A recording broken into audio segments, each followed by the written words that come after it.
ukwiye kuba umwihariko ku Mana, wibuke kuri ikinege ku Mana. Nta muntu yavutse inyuma yawe asa nawe, nta n'uzavuka imbere yawe asa nawe.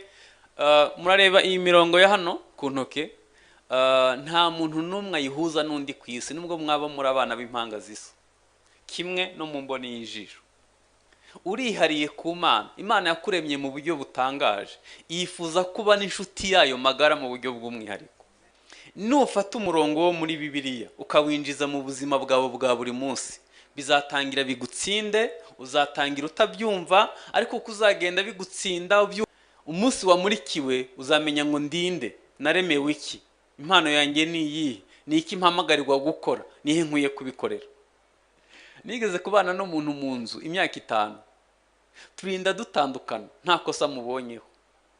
Wambaza ngo yari umumarayika? Hoya, yari umuntu, ariko yari umuntu ufite umutima.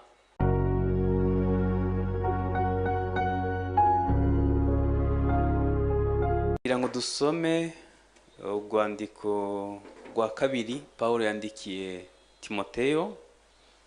Urwandiko rwa kabiri Pawulo yandikiye Timoteyo, ibice 3, umurongo wa 14. Urwandiko rwa kabiri Pawulo yandikiye Timoteyo, ibice 3, umurongo wa 14.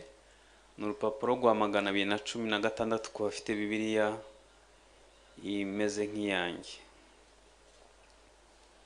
Reka dusome. Haravuga ngo, ariko wehoho ugume mu byo wize, ukabyizezwa nk'uko uzi uwakwigishije, kandi uzi yuko uhereye mu buto bwawe wamenyaga ibyanditswe byera, bibasha kukumenyesha ubwenge bwo kuzanira agakiza gaheshwa no kwizera Kristo Yesu. Ibyanditswe byera byose byahumetswe n'Imana, kandi bigira umumaro wo kwigisha umuntu no kumwemeza ibyaha, kumwemeza ibyaha bye no kumutunganya no kumuhanira gukiranuka, kugira ngo umuntu w'Imana abashitse afite ibimukwiriye byose, ngo akore imirimo myiza yose. Amen. Tugiye kuganira umumaro w'ibyanditswe byera mu buzima bw'umukristo. Kimwe mu bintu abantu badakunda n'ibyanditswe byera. Aka karere k'ibiyaga bigari kabayemo kubandwa no guterekera no kuraguza cyane. Abantu bubaha ubuhanuzi kuruta Bibiliya. Iyo umuntu avuze ngo Uwiteka nubwo yabakubeshe urabyemera. Ubona abantu bagerageza gushakisha kumva icyo Uwiteka bavugaho kugira ngo bamenye uko ejo hazaba hameze. Ariko ngewe ndi umupasitoro, nemera impano zose z'Imana kandi ko zikorera mu itorero, ariko nubaha ijambo ry'Imana cyane, kuko ubuhanuzi bwose bugenzurwa na Bibiliya. Ni byiza ko Imana igira icyo ikuvugaho, ni byiza cyane, ariko nta nubwo ukwiye kugenda ubishakisha, ujya mu byumba, ujya ku bahanuzi, ujya no ku bandi kugira ngo umenye icyo Imana ikuvugaho. Reka nze mbaho urugero. Mfite abana 2. Ubu kugira ngo umwana wanjye amenye icyo mushakaho yabanza kubaza umuturanyi, twaba tubanye neza. Niba kugira ngo Imana umenye icyo Imana ikuvugaho binyurira ku muhanuzi, mubanye n'Imana nabi, kuko hari inzira nyinshi Imana inyuramo ivugana n'abantu. Ishobora kuvugana nawe mu nzozi, ishobora kuvugana nawe mu ijwi, ishobora kuvugana nawe muri Bibiliya, ishobora kuvugana nawe mu nzira nyinshi. Iyo mubana n'Imana neza rero, Imana ishobora kuvugana nawe mu nzira zirenze imwe, ahubwo ukwiye kuba ufite amatwi afunguye yumva Imana. Umuhanzi Alex Dusabe yararirimbye ngo ni umuyoboro ungezaho amakuru. Ukwiye kuba ugera ku rwego ijwi rikubwira ngo ahantu uhaye, ahantu hirinde, ibi ntubikore, ukumva ufite ubuyobozi bw'Umwuka Wera. Kuko tumaze igihe kinini yenda insengero nyinshi zidakinguye. Kuva corona yatangira hari abantu batarajya mu rusengero, bataragira uwo mugisha. Ubwo babayeho bate? Abari bafite ubuyobozi bw'Umwuka Wera babana n'Imana neza, n'ubu babayeho, baracara abakristo. Ariko umuntu yamenye icyo Imana ivugana nawe aruko anyuriye ku muhanuzi cyangwa ku wundi muntu, akaba adafite n'ijambo ry'Imana rigwiriye muri we, afite ibibazo bikomeye. natangiye mbabwira ko kimwe mu bintu abantu badakunda ni ijambo ry'Imana kandi ntabwo bitangiye ubu. Mu butayu Imana yabahaye manu, nabyo byari ijambo ry'Imana, ibaha umutsima uvuye mu ijuru. Manu cyari ikintu gitangaje. Mutekereze ko umwana yarayijyaga ntagware bwashi, n'umusaza akayijya bose bakamera kimwe. Nta kibazo cy'imirire mibi kigeze kiba mu butayu. Ariko abantu barambiwe manu kugeza ubwo bavuga ngo turambiwe guhora tugiye Imana, turashaka n'inyama na tungurusumu, kandi babijyaga muri Egiputa bakubiswe ariko bakabyifuza. Kimwe mu bintu byababaje Imana ni ukuntu bari banze umutsima wavuye mu ijuru. Manu yari irimo ibintu byose byatuma umuntu atagira ikibazo c'ubuzima, ariko banze Imana ibahaye. Inyama yego razibahaye, ariko ikibabaje nuko benshi bapfiriye mu butayu.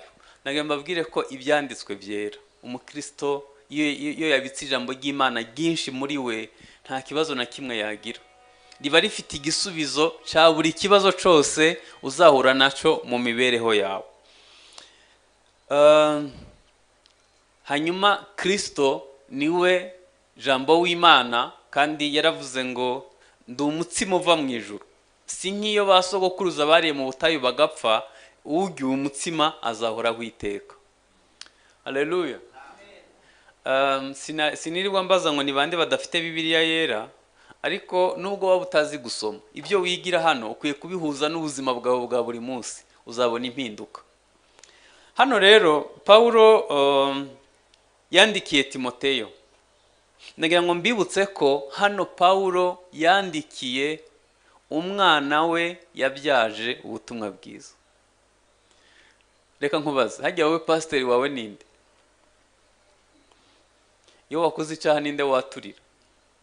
Ninde muntu mushobora gusangira amarangamutima yawe? Ninde muntu ushobora kugufata ukuboko mu nzira ijya mu ijuru? Uzi ukuntu Bibiliya yavuze hano? Yavuze ngo ariko wehoho. Iyo bavuze ngo ariko wehoho, ni ukuvuga ngo hari abandi bananiwe, hari abandi babayeho ukundi, hari abandi badahuza ijambo ry'Imana n'ubuzima bwa buri munsi. Hano Bibiliya yavuze ngo ariko wehoho, ni ukuvuga ngo wowe waje guterana, wowe ugerageza gusenga, ariko wehoho ugume mu byo wize, ukabyizezwa kuko uzi uwakwigishije.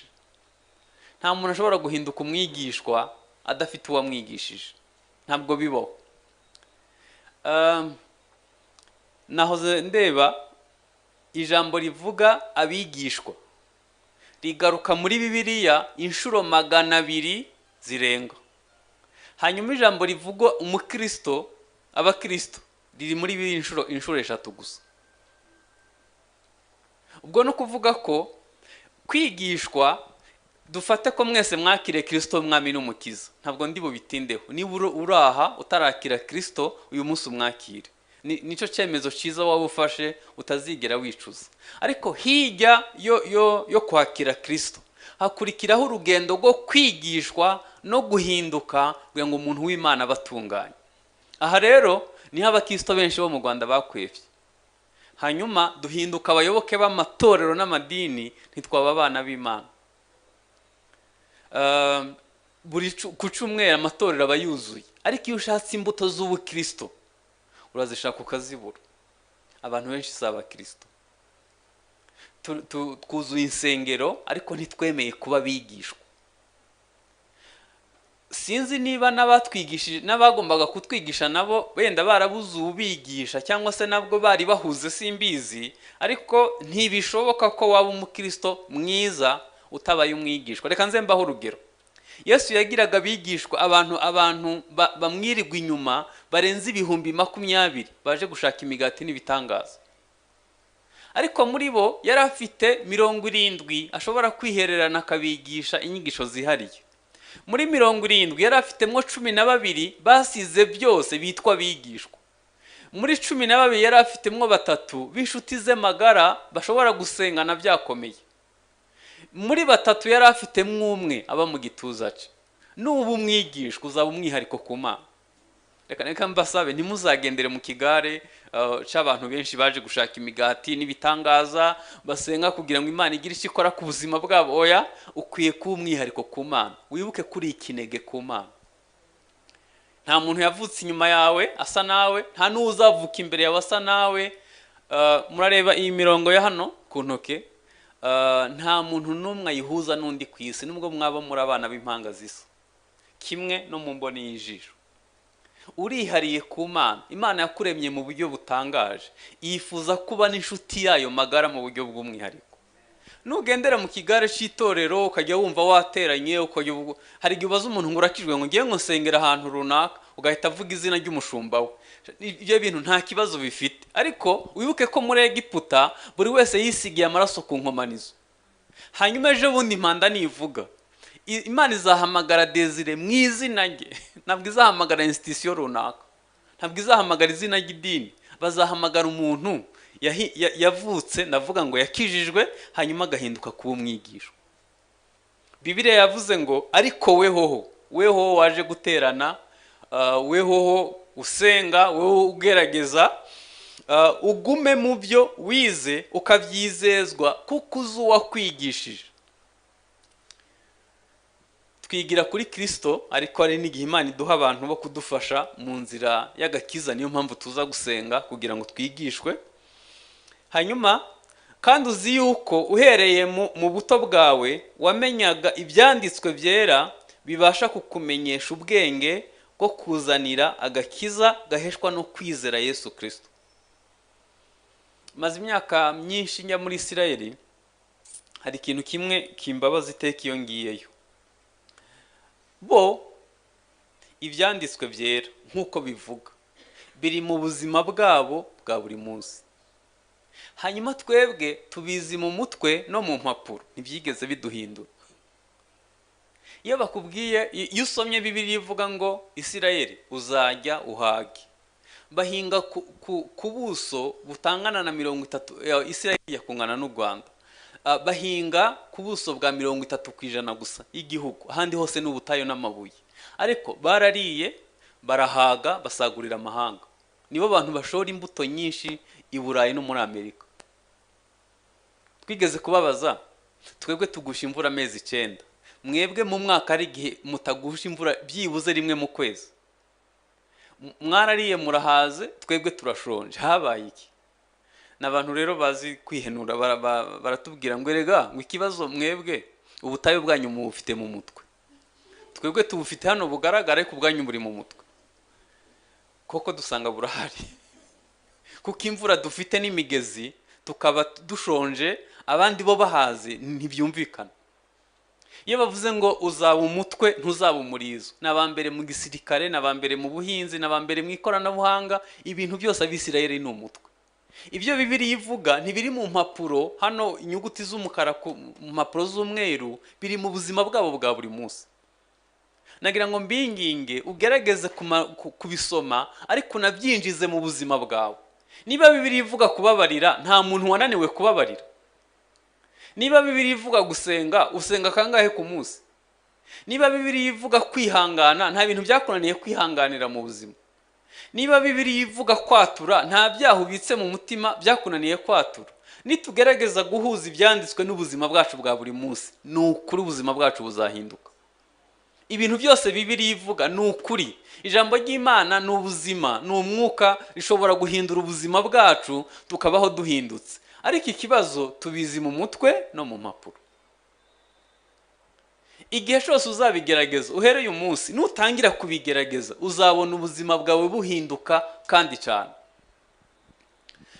Aha ni abakristo batandukanira n'abatari bo. Iyo umukristo ahuje ijambo ry'Imana n'ubuzima, abasha kwishima nta gishimishije kihari, abasha kugira amahoro kandi ari mu mahoro make. Birasa nkaho ababayeho ubuzima bwihariye buri ku ruhande. Kubera iki? Ijambo ry'Imana nyene rirahindura, rizana impinduka. Nkizwa, hari ukuntu iyo wakizwaga muri sosiyete byari bigisuzuguritse cyane. Muri 87 abantu bose babaga bagucunze. Iyo wibeshaga ukavuga nabi cyangwa se ukarakara, bahita bakubaza ngo nawe se nk'ibyo mwebwe murabivuga, ugahita wumvuga izisoni. ariko kuri ubu abantu bose bitwa ba murokore, nta n'abafite amanyanga n'aba reka nze mbaho urugero rw'ibyo mvuze. Ubu mu gihugu abakristo barenze 80%, ariko iyo urebye abantu bakonsoma inzoga uko bangana, u Rwanda ruri mu bihugu bimwe inzoga nyinshi muri Afurika, none ubwo zimwebwa nande? Ko abakristo 80%. Sinatanga ingero zindi ni nyinshi zigaragaza ko abantu benshi bafite ubukristo mu mazina, ariko mu by'ukuri urebye ijambo ry'Imana mu buzima bwabo bwa buri munsi ubishaka ukabibura. Hano rero havuze ngo kuko uzi uwakwigishije kandi uzi kuhereye mu buto bwawe wamenyaga ibyanditswe. Iyo bavuze ngo kumenya ibyanditswe ntabwo ari ukubimenya mu mutwe, ahubwo ni ibyanditswe byinjiye mu buzima bwawe bikazana impinduka. Ntureba Bibiliya ni igitabo kitari kinini, ariko abantu barangije gusoma Bibiliya si benshi, ngo ahere mu itangiriro ageze mu byahishuwe, ntabwo ari benshi. Ariko nubwo waba ibyo utarabibasha, yenda umutwe wawe utabasha kubifata, reka nkubwire uburyo bwiza bwo kumenya Bibiliya. Nufata umurongo wo muri Bibiliya ukawinjiza mu buzima bwawe bwa buri munsi, bizatangira bigutsinde, uzatangira utabyumva, ariko kuzagenda bigutsinda ubyuka wihana wongera ugerageza, bizagera igihe nushobora kwinjiza ijambo ry'Imana mu buzima bwawe, ntabwo uzongera kunanirwa kumenya aho byanditswe, kuko riba ryarapfanye nawe, mbese riba ryarakwishe. Murabizi ko ijambo ry'Imana ari inkota ya mwugabiri, rirakwica. Reka nze mbaho urugero. Muzi kubabarira utagusabye imbabazi, mugira ngo biraryoshe? Niba ari ikintu kibiha ni ukubabarira utagusabye imbabazi, kumva uriho urapfa ukavuga ati reka mubabarire, niko ibyanditswe bivuga. Kumva inkota yahuranya umutima, ariko ukavuga ati niko Bibiliya ivuga, nzabigerageza. Kandi iyo ubishoboye uba wumva wabyina intsinzi, kuko Imana ibikoze ikintu gikomeye mu buzima bwawe. Ijambo ry'Imana rirakwica, ukongera ukazuka, ukongera kubaho uri umuntu mushasha. Niyo mpamvu Bibiliya ivuga ngo ritandukanya igufa n'umusokoro, ritandukanya ubugingo na kamere, ukamenya aho uhagarara. Hano Bibiliya yatubwiye ngo ibyanditswe byera byose byahumetswe n'Imana kandi bigira umumaro wo kwigisha umuntu. Ibyanditswe byera byahumetswe n'Imana. Haleluya. Ibyanditswe byera byose byahumetswe n'abantu. Hari umuntu yavuze ngo politike ni amagambo y'abantu. Hari ukuntu abantu baba bazi kuvuga, bakagerageza kugira ibyo bizeza abaturage, kandi bakabigerageza bakabikora, ni byiza. Ariko Bibiliya yo ni ijambo ry'Imana, ryahumetswe n'Imana. Bibiliya yanditswe imyaka 1600, yandikwa n'abantu barenze 40. Yandikwa mu ikintu cyantangaje ku byanditswe byera byahumetswe n'Imana. Uzi ko umuntu yahanuraga agapfa, bagashiraho virgule, hakazaza undi nyuma y'imyaka 100, wa undi yarapfuye, agakomerezaho ukagira ngo bari kumwe cyangwa se baravukanaga. Kubera iki? Umwuka bahumekeye n'umwe. Ibyanditswe byera byahumetswe n'Imana. Hari abantu benshi bandika ibitabo birimo ubuhanga pe, ariko nta gitabo kirenze imyaka 50 kigifite 6. Ariko Bibiliya yo imaze imyaka yose igifite umwimerere wayo. Nico gitabo gikunzwe, nico gitabo kiri mu buzima. Ibyanditswe byera byahumetswe n'Imana. Haleluya. Biragoye kubivuga mu gihe abantu benshi nyene bakunda ubuhanuzi badakunda ibyanditswe byera, ariko ngewe ndabizi ko ubuhanuzi bwose bwuzurira muri Bibiliya. Ibyanditswe byera byose byahumetswe n'Imana kandi bigira umumaro. Bigira umumaro uwa mbere wo kwigisha umuntu. Wadukorera karisite k'ibyo Bibiliya imaze kukwigisha kuva ugeze mu gakiza. Umaze guhinduka ku ngeso zingahe, hasigaye zingahe? Ibyanditswe byera byahumetswe n'Imana bigira umumaro wo kwigisha umuntu. Iyo Bibiliya ivuga kwigisha, Dawidi yaravuze ngo iyo nshize ibyanditswe byera mu buzima bwanjye ndajijuka nkarusha abasaza. Murabizi ko ubwenge buva ahantu hane, hari ubwenge bwa karemano, hari ubumenyi twiga mu ishure, hakaba ubwenge bw'impano, hakabaho n'ubwenge bwo kubaha Imana. Iyo winjije ibyanditswe byera mu buzima bwawe urajijuka. Nze mbaho urugero se, umuntu yakoze PhD ushobora kumusanga ku muhanda yasinze, ariko umukecuru w'inyamagabe yuzuye umwuka wera atashobora gukora ku nzoka. Umuntu uzi ubwenge arasambana, yarize kaminuza, ariko umukobwa wa hano yuzuye imbaraga z'ubumana atatinyuka kubikinisha. Kubera iki? Ibyanditswe byera byaramuhinduye, azica ijambo ry'Imana rivuga. Bigira umumaro wo kwigisha umuntu. Hari abantu bazi ubwenge bajya kuraguza, bakamuha utuntu ngo yambariraho ngo tuzamuha amahirwe, ariko umuntu utazi, udafite amashuri menshi, yuzuye imbaraga z'ubumana, abazi ko umugisha utangwa n'Imana udatangwa n'abapfumu. Ibyanditswe byera bigira umumaro wo kwigisha umuntu, bikamujijura. None se mwagira ngo isi zarangizwa n'abandi? Zarangizwa n'injiji zizi. None se murareba isi ni nziza pe, ariko ibi bomba atomike babitse wagira ngo ntibizabiyicira bonyine. Ibyo bita ubwenge nibyo bizabarangiza. Kandi buri gihugu kigerageza nyine kubika ibitwaro nka bene ibyo kugira ngo batinyike. Ariko none se ubu reka nkubaze, uburamutse ubitse uburozi mu nzu waba uzi buzahitana nde? Gufata bomba atomike ukayibika mu gihugu cyawe ngo wabaye umugabo ubuzituritse. Hari igihe bijya bibaho nyine ibisasu bikituritsa, wenda kubera ubushuhe cyangwa se ikindi kintu bikituriza. Ubuse bituritse, si wowe watangira gupfa n'abaturage bawe. Ariko kugira ngo ukajya wumva isi zarangizwa n'abantu bavuga ko bize ariko badafite kubaha Imana muri bo, aho gukora ibibateza imbere bagakora ibizabica. Bibiliya tubwiye ngo bigira umumaro wo kwigisha umuntu. Hanyuma icya kabiri, no kumwemeza ibyaha. Haleluya. Abagabo b'Abanyafrika n'abantu bazi kumetiriza amarangamutima yabo, nubwo bamukubita ntiyarira. Ariko iyo umugabo yahuye n'ibyanditswe byera bikamurika mu mutima we, amarira aramanuka akavanga n'ibimyira. Ibintu bya protokole y'amarangamutima n'imiterere birahagarara. Kuko ijambo ry'Imana iyo rimuritse nitabaza riri ku gitereko cyayo. Iyo rimuritse mu mutima uhita ubona ububi bwawe ukavuga ati yo, burya ninjye wabambye Yesu ku musaraba, ndi mubi kuri iki kigero. Muzarebe iyo umuntu ataramurikirwa n'ibyanditswe ahorana ukuri. Muzanshinje ninde wambonye kuki mungendaho, ariko iyo ibyanditswe byera byaje umuntu ararira ari mu cyumba ari wenyine, umuntu amenya ko ari mubi, hanyuma agashaka Yesu akamubabarira. Nimubona umuntu ataramurikirwa ntibizabagore ngo mwirirwe mumubwira amakosa ye, kuko ataramurikirwa aba yumva ari umwere. Ariko iyo amurikiwe n'Imana ahita amenya ko ari umunyabyaha. Icyo dukwiye gusengera ni abantu bataramurikirwa n'ijambo ry'Imana ngo ribamurikire. Ubundi iyo ucanye itara umwijima urahunga. Umunsi ijambo ry'Imana ryakumurikiye uzamenya kuri mubi. Reka mbaho urugero. Yesaya yagiye mu rusengero, yari amaze imyaka 5 ahanura, yari umuhanuzi ukomeye, ariko asanga uwo munsi itara ryamuritse, asanga ubwiza bw'Imana bwuzuye urusengero.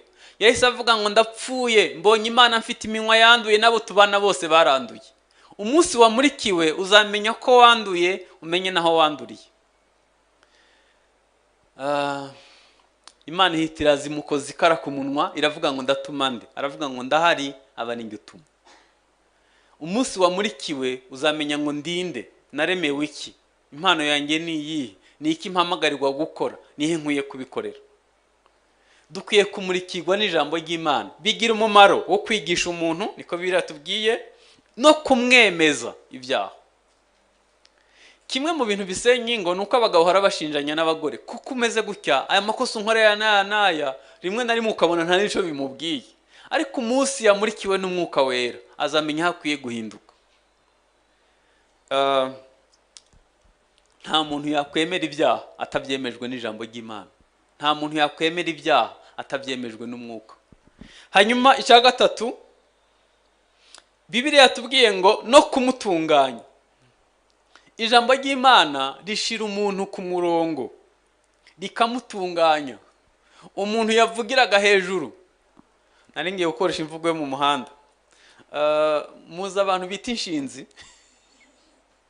akavuga akifata nk'agakombe k'abana, akajya avuga ameze nkago ari umudamu cyangwa ari umukobwa, ariko iyo ahuye n'ijambo ry'Imana yo aba ari umugwaneza kuruta abantu bose bo ku isi. Siko Bibiliya ivuga ngo Mose yari umuntu bari abantu babegeya bagira bavuga bigoranye, akenshi bararakara cyane kuko biramugora kuvuga bikamurakaza. Mose niko yari ameze. Mwibuke ko yari umuntu yashobora kwica umunyagiputa agahita amutaba ako kanya. Yagiraga umujinya utabaho, kandi yawukomora kwa Serewi, kwa sekuru, nawe niko yari ameze sekuru. Byari uruhererekane rw'umuryango. Ariko umunsi Imana yamutunganyirije mu butayu, Imana yamutangiye ubuhamya iravuga ngo mu bagwaneza bose bo ku isi ntawungana nka Mose. Hajya agakiza kaguhinduyeho iki? Kuvuje mu nzu y'Imana. Byibuze wahindutse umugwaneza, waretse kuvuga nabi.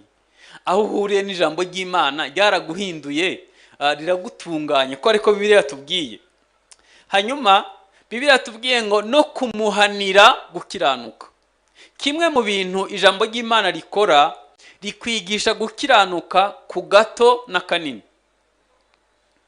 Na byaha abantu batita ibyaha bimwe bita bito bito, ijambo ry'Imana riragutunganya ukiga gukiranuka ku gato na kanini. Mu byo uvuga, ukoresha telefone yawe, ukoresha umwanya wawe, ukoresha amafaranga yawe, uko usabana n'abandi, inshuti n'ibindi, ijambo ry'Imana rikwigisha guhitamwa neza, rikakwigisha gukiranuka ku gato na kanini. Hanyuma umva inyungu yabyo rero. Kugira ngo umuntu w'Imana abashitse afite ibimukwiriye byose, kugira ngo akore imirimo myiza yose. Ibi navuze haruguru bigira imimaro itatu. Uwa mbere ni ukugira ngo umuntu w'Imana abashitse ari perfect, abashitse. Nigeze kubana n'umuntu mu nzu imyaka 5, turinda dutandukana nta kosa mubonyeho. Wambaza ngo yari umumarayika? Hoya, yari umuntu, ariko yari umuntu ufite umutima uciye bugufi. Yari umuntu uzi gusaba imbabazi. Yari umuntu utakora ibyaha by'ibigambirirano. Yari umuntu ubundi umuntu w'Imana nuko yari akwiye kubaho, kugira ngo umuntu w'Imana abashitse atafite inenge. Ijambo ry'Imana rishobora kukugeza ku kigero ubaho ushitse, ukora ibintu neza mu mwuzuro. Ushitse no kuvuga ngo ukora ibintu mu buryo bwiza bw'ubumana. Muribuka ko nari ngiye kuvuga ngo kera, kandi bamwe bakijwe vuba. Kera iyo wabonaga mwene data wahita wumva uruhutse, ukabonye umuntu wasigira inzu ukagenda ukamusiga muri botike ukumva ufite icyizere, mbese wabaga. Ariko ubu hari igihe bakubwira ngo hagukoresha umukozi w'umurokore, nakoresha utari we. Kubera iki? Abantu bashitse bagenda babura. Nyamara urufatiro rw'Imana ruracariho, rwanditseho ngo Uwiteka azabe, kandi uvuga izina ry'Uwiteka ave mu bidatunganye. Kugira ngo umuntu w'Imana abashitse, numushakaho urukundo usanga rufite, aba ari umuntu azi kwihangana, aba ari umuntu azi guca bugufi. Umuntu w'Imana abashitse. Hanyuma icya kabiri, Bibiliya yatubwiye ngo afite ibimukwiriye byose. Ni ukuvuga ngo yubatse neza mu nguni zombi, yubatse neza, afite ibimukwiriye. Icya gatatu, Bibiliya yatubwiye ngo akora imirimo myiza yose. Aha ho navuga ko hakomeye. Mwari muzi ko abantu benshi bazarinda bapfa batazi ico baremewe? Kandi mwibuke ko mu isi tutari ba mukerarugendo, twaje kuri mission. Imana ifite ikintu yakohereje gukora mu isi. Ico yakuremeye gukora uzanakibazwa nuhagarara imbere y'Imana. Niyo mpamvu ukwiye kubibaza Imana ngo wandemeye iki? Mpishurira ikintu nkwiye gukora mu bwami bwawe. nuhagarara imbere y'Imana nta zina ry'itorero bazahamagara, nta zina ntuzatwajyana n'umuryango wawe wose. Uko wavutse mu nda ya mama uri wenyene niko uzahagarara imbere y'Imana uri wenyene. Ikibabaje rero nuko uzava mu isi utazi icyo waje kuhakora. Turaba Imana yaremye ituremeye gukora imirimo myiza yose muri Kristo Yesu. Nujya ubyuka mu gitondo ujye ubwira Imana ngo Mana urakoze ko mpaye gukanguka, umpindura indogoba yawe ugenderaho ushobore gusohoza ubushake bw'Imana mwiza. Mu isengesho rya Data wa twese aravuga ngo Data wa twese, izina ryawe ryubahwe, ubwami bwawe buze, ibyo ushaka bibe mu isi. Ni ukuvuga ngo Imana imaze kukubyara ukavuka ukaba umwana w'Imana, ukwiye kubaho ubuzima buyubaha, hanyuma ugakora ukamamaza ubwami bwayo, ubushake bw'Imana bukaza mu isi. Aba bantu bateraniye hano buri wese aramutse amenye icyo Imana yamuremeye, akagerageza gukora imirimo myiza aho atuye, ubwami bw'Imana bwaza Karongi. Ubwami bw'Imana bwaza muri serivisi aho ukora, ubwami bw'Imana bwaza mu muryango aho washatse cyangwa washatswe, ubwami bw'Imana bwaza. Uyu ukora ku buryo uhagararira Imana neza mu isi, kuko umunsi umwe uzasoza imirimo yawe. Ibi mvuze nta mahitamo arimo, ubishaka cyangwa utabishaka uzagenda. Aha turi hari abandi barahava, natwe turahaza, natwe tuzahava haza abandi. Ikibazo rero uzasiga inkuru kimusozi, niko uzasiga ukoze mu isi. Turaba Imana yaremye ituremeye gukora imirimo myiza yose kandi ikorewe muri Kristo Yesu. Hari abakristo nyine baza bagaterana bagataha, ariko adafite umurimo n'umwe akora mu bwami bw'Imana. Mbibutse ko Tabita Dorcas ntabwo yazuwe n'amarira y'abapfakazi, yazuwe n'imirimo myiza yakoze. Korneliyo Imana yaravuze ngo gusenga bigeretseho kugira ubuntu byazamukiye kubugubutsa imbere y'Imana. Ntabwo Yesu yegasiza dukopeje urubanza tuzabazwa. Yavuze ngo nari nshonje murangaburira, nari nambaye ubusa muranyambika, nari mfunzwe muza kunsura, nari umushyitsi murancumbikira, nari inyotewe mu amazi yo kunywa. Ibyo se ari umuntu byananira? Biroroshe, ahubwo nuko tutazi imirimo myiza dukwiye gukora muri Kristo Yesu. Ni gute ugira imyenda 10 mu kabati, hari umuntu uzi adafite umwenda n'umwe wo kwambara kandi umuzi? Ariko rero abanyafrika ntabaturenganye, twabanje kugira ibirarane by'inzara. Noneho niyo tugize umugisha tubanza kujya gusiba ibirarane. Ubugira ngo byose bikwitirirwe bibi byabo ujye bireba birunze kumva uko gukomera. Ariko Bibiliya avuga ngo gutanga bizana umugisha kuruta guhabwa. Iyo uhawe ntutange ubufumbase nta handi ibindi bibona bijya, ariko iyo urambuye ugatanga ibindi bibona aho bijya bikaza. Gutanga bizana umugisha kuruta guhabwa. Ntabwo gukorera umugisha bigoye. Ngewe nakijijwe muri 86 na 7, nta twara abaturage bahinga. Iyo nakubwiriza nkabona utinze kubyumva, nahita nza kuguha umubyizi nkaguhingira kugira ngo nkurari kuzaze ku rusengero. Ndashimira Imana abantu bose nahingiye barakijijwe. Nico nari mfite cyo gutanga. Wowe ushobora kuba ufite ibirenze ibyo. Nta muntu n'umwe udafite icyo gutanga. Byibuze watanga umwanya wawe ukava mu rugo ukajya kuganiriza umuntu ubona akeneye kwakira Yesu. Hanyuma kuko utari umubwiriza cyane ukamurarika akaza ku rusengero akazahura n'ijambo ry'Imana. Abantu ufite muri telefone iyo ushizemwo me to you wahamagara umuntu umwe byibuze ukamubwira ati Yesu aragukunda. Ibyo ntibyoroshe. Nta muntu n'umwe adafite icyo gutanga, ahubwo nuko tutamenye icyo twaremewe. Nagira ngo nsoze gutya, nagira ngo mbibutse ko dukwiye kwemera kuba bigishwa ba Kristo Yesu. Ijambo ry'Imana rikaduhindura, rikagira umumaro mu buzima bwacu. Ntitubimenye mu mutwe no mu mpapuro, bigahindura ubuzima bwacu bwa buri munsi. Twunamisha amaso dusenga. Nifuza gusengana nawe niba waracitse intege ukaba wumva ijambo ry'Imana rikwiye kuguhindura, cyangwa se ushaka kwakira Yesu bwa mbere, uhari wahaguruka tugafatanya gusenga. Umuntu wese ashaka ko dusengana ahaguruke mu mwanya we dufatanye gusenga. Data mu izina rya Yesu, ngushimiye umunsi uduhaye kugira ngo tuwishimiremo. Ijambo ryawe riratubwiye ngo ibyanditswe byera byose byahumetswe n'Imana kandi bigira umumaro. Reka twe kubisiga hano, reka bihinduke ubuzima bwacu bwa buri munsi.